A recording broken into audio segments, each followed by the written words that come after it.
Olá, pessoal, sejam bem-vindos. Hoje é dia 3/12, 3 de dezembro, nós demos início ao último mês do nosso período letivo, do nosso ano, e hoje nós iremos fazer as páginas 194 e 195 do material Ler e Escrever, volume 2, atividade 5E. Nessa atividade, nós temos um quadro de revisão para textos de divulgação científica. Vamos analisar um pouquinho esse quadro antes de lermos o texto. Nós temos aqui a parte de critérios. O título do texto combina com o assunto tratado? É um questionamento, uma pergunta. E vocês irão assinalar com um X o que vocês acham. Sim, mais ou menos, ou não. E nós temos vários critérios que serão preenchidos. Então, agora nós iremos ler o texto e depois a gente volta no quadro. Saiba como a dengue é transmitida e o que fazer se for infectado. Se houver sinais de alarme e choque, vá imediatamente a uma unidade hospitalar e não faça, em hipótese alguma, a automedicação. O mosquito transmissor permanece infectado por 6 a 8 semanas, duração de seu ciclo de vida. O processo de transmissão da dengue começa a partir de uma pessoa já infectada com o vírus. Entre um dia antes da febre até o 6º dia da doença, ela se torna transmissível, mas somente quando o mosquito Aedes aegypti pica o infectado. Depois disso, o mosquito leva consigo o vírus. Após 8 a 12 dias de incubação no mosquito, o vírus é transmitido para outras pessoas que foram picadas. Vale lembrar que o mosquito permanece o restante da vida infectado, o que dura entre 6 a 8 semanas. Quais os sintomas da dengue? Após a infecção, os sintomas da dengue variam muito. Pode não apresentar sintoma algum ou levar a quadros graves, como, por exemplo, hemorragia, que pode levar a óbito. Contudo, normalmente a primeira manifestação da dengue é a febre alta, entre 39 a 40 graus Celsius. A febre inicia sem motivo e geralmente dura de 2 a 7 dias. Ela vem acompanhada de dor de cabeça, dores no corpo e articulações, fraqueza, dor atrás dos olhos e formigamento. A perda de peso e náuseas constantes são comuns. No período de diminuição da febre, entre o 3º e o 7º dia, alguns casos irão evoluir para a recuperação. Outros casos podem apresentar sinais de alarme, podendo evoluir para o choque. Os sinais geralmente são sangramentos no nariz e gengivas, dor abdominal intensa e contínua, vômitos persistentes, inconsciência, sonolência ou irritabilidade e tontura. O choque ocorre quando um volume crítico do plasma é perdido através do extravasamento. Caracteriza-se por pulso rápido e fraco, diminuição da pressão, extremidades frias, demora no enchimento capilar, pele pegajosa e agitação. Alguns podem ainda apresentar manifestações neurológicas, como convulsões e irritabilidade. O choque é de curta duração e pode levar ao óbito em 12 a 24 horas. Ou a recuperação rápida após terapia anti-choque apropriada. Se houver a presença de sinais de alarme ou de choque, a pessoa deve ir ou retornar imediatamente ao serviço de saúde. O que fazer se estiver com os sintomas da dengue? O primeiro passo indicado para uma pessoa com sintomas da dengue é procurar o serviço de saúde mais próximo. Fazer repouso e ingerir bastante líquido ajuda. Pode ser água, sucos, soro caseiro ou água de coco.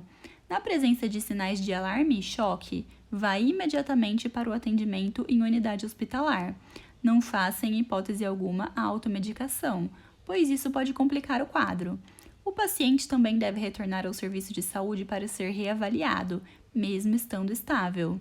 Vale lembrar que não existem medicamentos específicos para combater o vírus ou prevenir para que a pessoa não adoeça. Todos, mesmo que apenas com suspeita de dengue, devem procurar um serviço de saúde. Esse texto foi retirado do site do Governo de São Paulo e fica na parte de notícias. Agora que nós já lemos o texto, nós iremos retornar ao quadro de revisão e iremos observar aqui os critérios. Eu vou ler os critérios então e vocês irão assinalar sim, mais ou menos ou não. O título do texto combina com o assunto tratado? O texto transmite conhecimentos de natureza científica? Os conhecimentos científicos são informados por meio de provas, como exemplos, comparações, palavras de um pesquisador, resultados de experiências ou dados estatísticos. O tempo verbal é predominantemente o presente? Então, quando a pessoa escreveu esse texto, o autor do texto escreveu ele usou palavras no presente, no passado ou no futuro? O texto permite ao leitor a apropriação do conhecimento tratado? O que é a apropriação? A apropriação é quando você se apropria, quando você pega para você.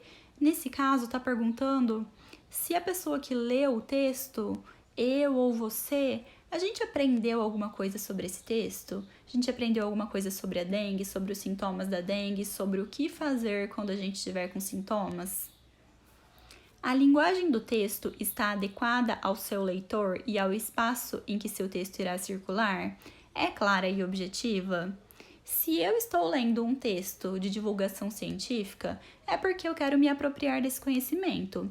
A linguagem que esse texto foi escrita, ela está clara e objetiva para mim? Eu consigo entender esse texto com a linguagem que ele foi escrito? O texto apresenta pouca ou nenhuma repetição de palavras para unir os dados apresentados? Como assim pouca ou nenhuma repetição de palavras? Esse critério, ele está relacionado com o fato de que quando a gente vai fazer, por exemplo, alguma anotação pessoal, pode ser que a gente coloque palavras repetidas, que a gente use conectivos que não façam muito sentido, pois é uma anotação pessoal, às vezes é um lembrete para eu lembrar de tomar algum remédio. Agora, nesse caso, quando o texto ele é de divulgação científica, ele apresenta pouca ou nenhuma repetição de palavras para unir os dados apresentados? Sim, mais ou menos ou não? O texto foi escrito utilizando sinais de pontuação adequados? De que palavras você tem dúvidas quanto ao seu significado? Liste-as, que vocês não sabem o significado ou têm dúvidas. De que palavras você tem dúvida quanto ao seu significado e à ortografia? Liste-as. Uma palavra que além do significado, vocês também têm dúvidas sobre a ortografia, ou seja, sobre como ela é escrita. E aqui nós temos um campo de observações, onde vocês irão colocar alguma informação adicional sobre a estrutura de um texto científico, especificamente o texto que nós lemos hoje sobre a dengue. E feito isso, nós teremos terminado a nossa parte de língua portuguesa. Em matemática, nós faremos as páginas 106 a 108, sequência 30. Luísa faz caixas enfeitadas para presentes. Vamos aprender com ela? Observe o que ela fez. Então, a gente pode observar que a Luísa ela pegou um papel dobrado na metade, fez alguns contornos e depois ela recortou. Depois que ela recortou, ela obteve alguns resultados. Vejam que aparece não metade do desenho como ela havia desenhado, mas aparece o desenho todo. Que características você percebe nessas figuras? Será que essas figuras elas têm alguma característica para que um lado tenha ficado exatamente igual ao outro? Você poderia dizer que elas são figuras simétricas. Por quê?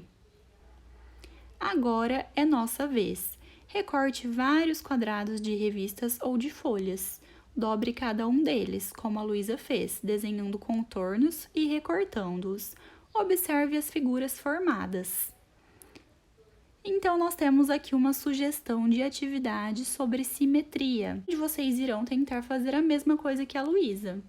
Pegar papéis que vocês tenham em casa, pode ser de jornal ou revista, dobrá-los ao meio e fazer o contorno. A partir desse contorno, vocês irão passar a tesoura com cuidado sobre o contorno e vocês irão ver se vão obter as figuras simétricas ou não. Antes da gente dar continuidade nas atividades sobre simetria, eu vim trazer um pequeno conceito para vocês sobre o eixo de simetria. O que é o eixo de simetria? é uma linha que divide uma figura em duas partes simétricas, isto é, como se fossem o objeto e a sua imagem refletida em um espelho. Então, observem essas três figuras aqui que estão riscadas. Quando a gente divide essas figuras ao meio, como é a forma que a gente está aprendendo, a gente vai ver que a figura ela fica refletida, como se fosse um espelho.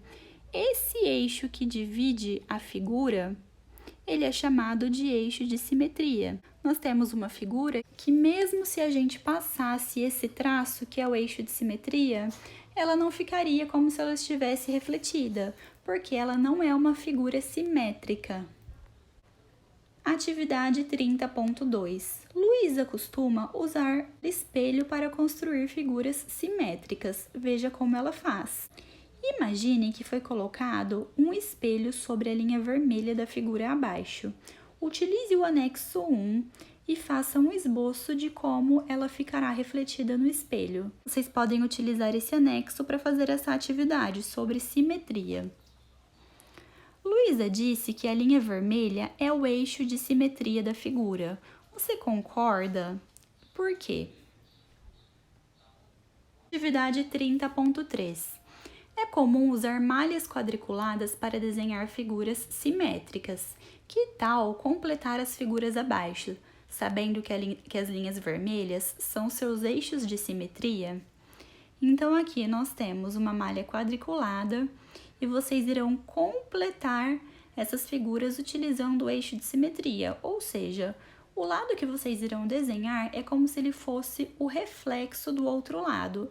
Então, se atentem bem para os pontos do quadradinho onde vocês irão completar as figuras, pois eles precisam estar simétricos com o outro lado da linha vermelha. E agora é a sua vez de criar figuras simétricas. Desenhe 3 figuras, considerando para cada uma delas a linha vermelha como eixo de simetria.